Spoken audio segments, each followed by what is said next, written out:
More details have been emerging today of who will take part in the funeral service for Baroness Thatcher.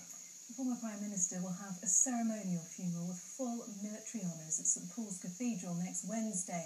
Military personnel from right across the south will also be involved.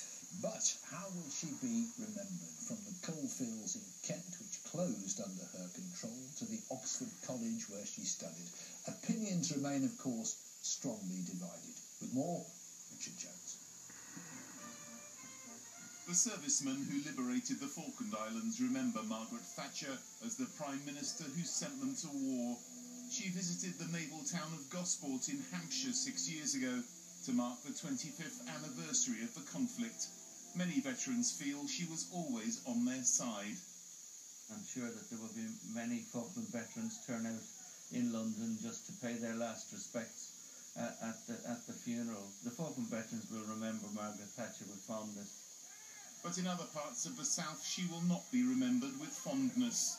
Miners in Kent went on strike in 1984, but weren't able to save their pits. Mining communities like Snowdown near Dover were devastated. Today, a legacy of bitterness towards Margaret Thatcher remains. People suffered financially, they suffered in their families, there's obviously breakdowns in relationships, severe stress on children, and I would say categorically that the aftermath was even worse. Kent was affected in other ways. The Thatcher government closed Chatham Dockyard and cut defence spending, but she was the Prime Minister who boosted the economy by giving the go-ahead for the Channel Tunnel. One MP says she was aware of her complicated legacy. She did have a worry that she was going to be remembered badly by people in the UK because of some of the big decisions she had to take in the 1980s, and that did worry her.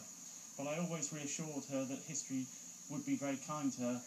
The story is just as complicated in Oxford, where she was denied an honorary degree by the university, but was awarded a fellowship by her college.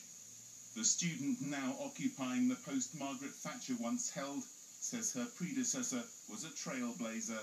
The general story of her as the first female Prime Minister, all the things that she managed to achieve during her time as Prime Minister, that's something that you don't need to have been alive to witness. It's still really inspirational to read about. Students who followed in her footsteps, miners who loathed her, veterans who loved her, an MP she shared her fears with, just part of the complicated legacy of Britain's first and so far only woman Prime Minister. Richard Jones, ITV News.